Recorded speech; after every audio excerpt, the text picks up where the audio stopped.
প্ৰিয় বন্ধুসকল, আকৌ স্বাগতম জনাইছোঁ আপোনালোকক মোৰ চেনেল ককটেল ষ্টুডিঅ'লৈ। মোৰ আজিৰ ৰেচিপি হৈছে ষ্টাফড পনীৰ মোগলাই পৰাঠা। চ' তাৰ কাৰণে কি ইনগ্ৰিডিয়েণ্টছ লাগিব আহকচোন খুব সোনকালে চাওঁ। তাৰ কাৰণে মই অলপ গাজৰ ৰুকি লৈছোঁ, কেপচিকাম মিহি মিহিকৈ কাটি লৈছোঁ, পিঁয়াজ মই অলপ ৰুকি লৈছোঁ, সৰু সৰুকৈ বন্ধাকবি পাত কাটি লৈছোঁ আৰু পনীৰ লৈছোঁ। এতিয়া ইয়াৰ ষ্টাফিং মছলাটো আমি প্ৰথমতে ৰেডি কৰি ল'ম। চ' কেৰাহীত তেল প্ৰায় গৰম হৈছেই। অকণমান গোটা জিৰাৰ ফোৰণ দি মই প্ৰথমতে পিঁয়াজখিনি মিহলি কৰি ফ্ৰাই কৰিম। 1-2 মিনিটমান পিঁয়াজখিনি প্ৰথমতে মই ফ্ৰাই কৰি ল'ম। পিঁয়াজখিনি অকণমান তেলটো লুটপুট খোৱাৰ লগে লগে মই লাহেকৈ গাজৰখিনি দি দিম। যিহেতু মই খুব কম তেলতে বনাম, গতিকে মই চব্জিবিলাক এটা এটাকৈহে দিম আজি। তো পিঁয়াজখিনি প্ৰায় আমাৰ 1-2 মিনিটমান আমি ফ্ৰাই কৰিব লাগিব। লাহে লাহে পিঁয়াজৰ ৰং সলনি হৈছে। এতিয়া আমি লাহেকৈ ৰুকি লোৱা গাজৰখিনি মিহলি কৰি দিম। এতিয়া লাহেকৈ গাজৰখিনি আমি অলপ সময় ঠিক আৰু 2-3 মিনিটছ আমি গাজৰখিনি লাহেকৈ এনেকৈ ফ্ৰাই কৰিম পিঁয়াজখিনিৰ লগত। গাজৰখিনি এতিয়া যেনেকৈ গাজৰখিনি লাহে লাহে দেখিছে কম তেল হোৱা স্বত্তেও লাহে লাহে গাজৰখিনি ধুনীয়াকৈ ভাজ খাই গৈছে। এতিয়া 3-4 মিনিটছমানৰ হৈ গৈছে।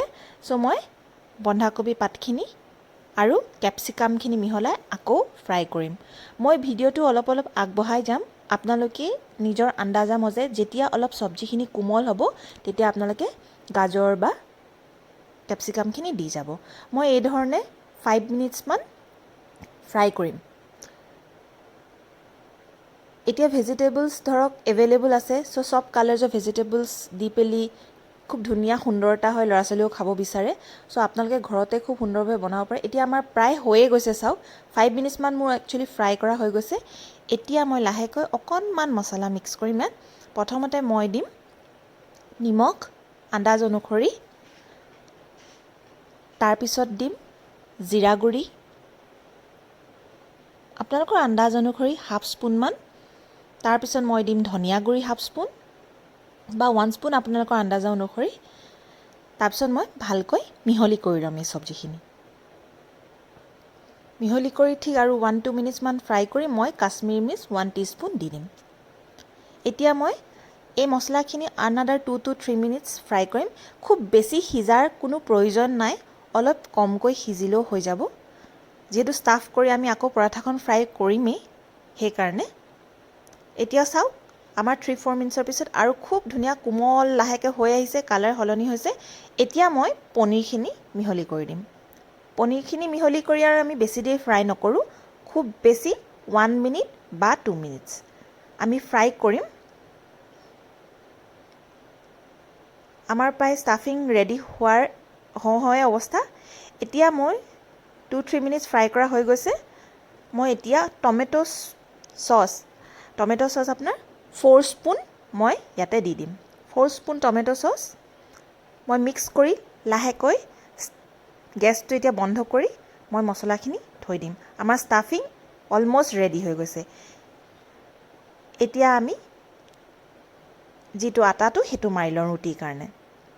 চাওক এয়া আমাৰ ষ্টাফিং অলম'ষ্ট ৰেডি, খুব ধুনীয়া হৈছে কালাৰটো। এতিয়া আহকচোন ডাফটো আমি ৰেডি কৰি লওঁ। তাৰ কাৰণে মই লৈছোঁ 1 কাপ আটা, 1 কাপ ময়দা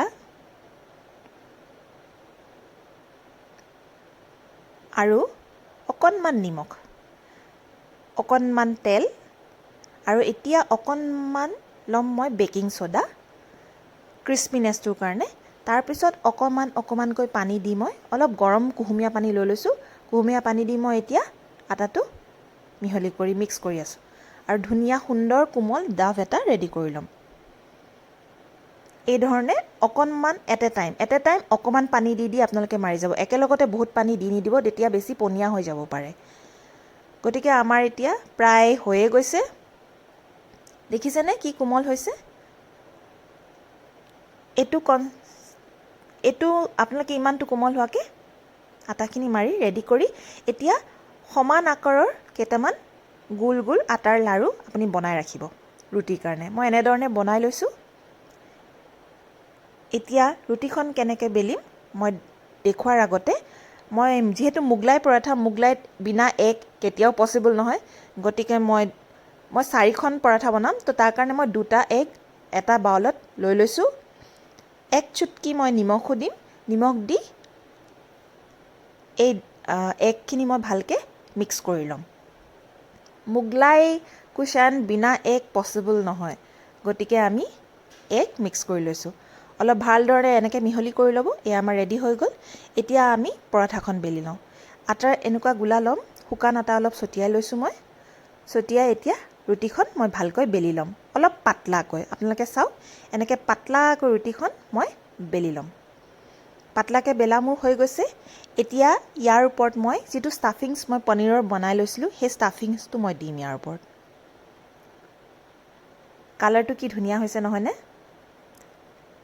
এতিয়া ষ্টাফিংছখিনি দি মোৰ প্ৰায় হৈছে এতিয়া ষ্টাফিংখিনি মই অলপ বহলাই দিছোঁ বহলাই দি এতিয়া যিটো মই ডিমৰ মিশ্ৰণ যিটো এগৰ মিশ্ৰণ কৰি থৈছিলোঁ সেইটো তাৰ ওপৰতে দি দিম আপোনালোকে ইচ্ছা কৰিলে পূৰা এটা ডিমো দিব পাৰে মই এনেকৈ 3-4 চামুচ দি লৈছোঁ আৰু মই দেখুৱাৰ ধৰণে আপোনালোকে ফ'ল্ড কৰি ল'ব ৰুটিখন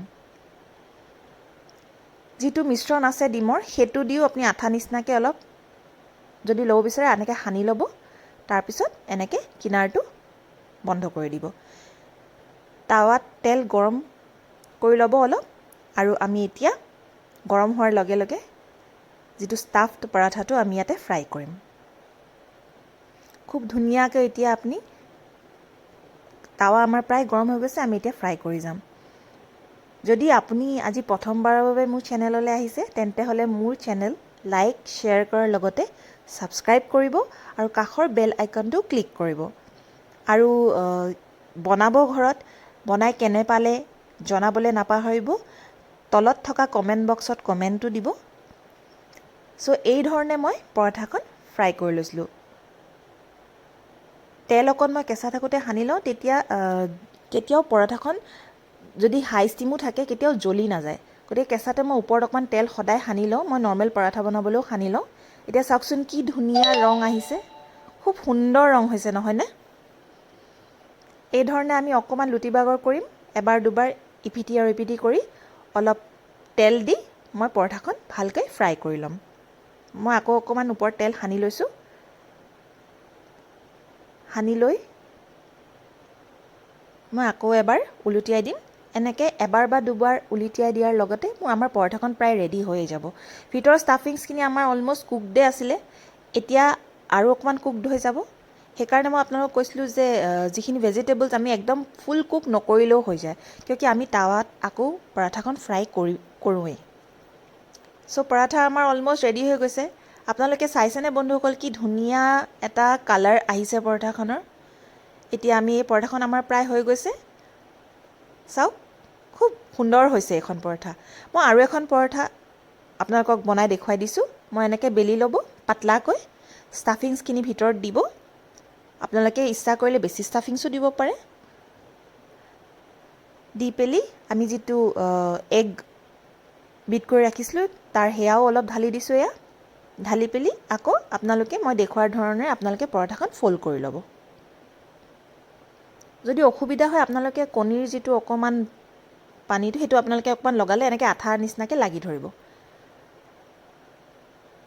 ধুনীয়াকৈ হৈ গৈছে এতিয়া এইখনো আপোনালোকে ফ্ৰাই কৰি লওক বেছি সময় একেবাৰে নালাগে আপোনালোকে ঘৰত ট্ৰাই কৰিব আৰু মোৰ কমেণ্ট বক্সত কমেণ্ট দিবলৈ পাহৰি নাযাব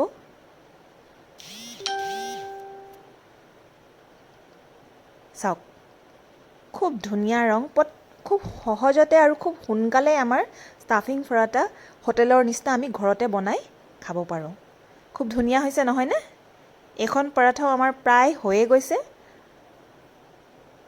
এইখন পৰঠাও আমি এতিয়া এখন প্লেটত আমি নমাই লওঁ এতিয়া পৰঠাখন আমি কটাৰীৰে কাটি ল'ম তাৰমানে খোৱাৰ ক্ষেত্ৰত অকণমান সুবিধা হয় গোটা হৈ থাকিলে অকণমান খাবলৈ অসুবিধা হয় তো এনেকৈ যদি আমি কাটি লৈ পেলি ধুনীয়াকৈ সজাই ল'ব পাৰোঁ আৰু খাবলৈও খুব সুবিধা হয় চাওকচোন ষ্টাফিংছ কি ধুনীয়া হৈছে এতিয়া আপোনালোকে এনেদৰে সজাই ল'ব আৰু নিজৰ যেনেকৈ ইচ্ছা তেনেকৈ আপোনালোকে ডেক'ৰেট কৰিব পাৰে। মই অকণমান চালাড আৰু চচেৰে ডেক'ৰেট কৰি দিছোঁ আৰু আপোনালোকে নিজৰ ইচ্ছাৰে যেনেকৈ ইচ্ছা কৰে তেনেকৈ আপোনালোকে সজাই ল'ব পাৰে। মই ওপৰতে অকণমান চীজো গ্ৰেট কৰি দিম।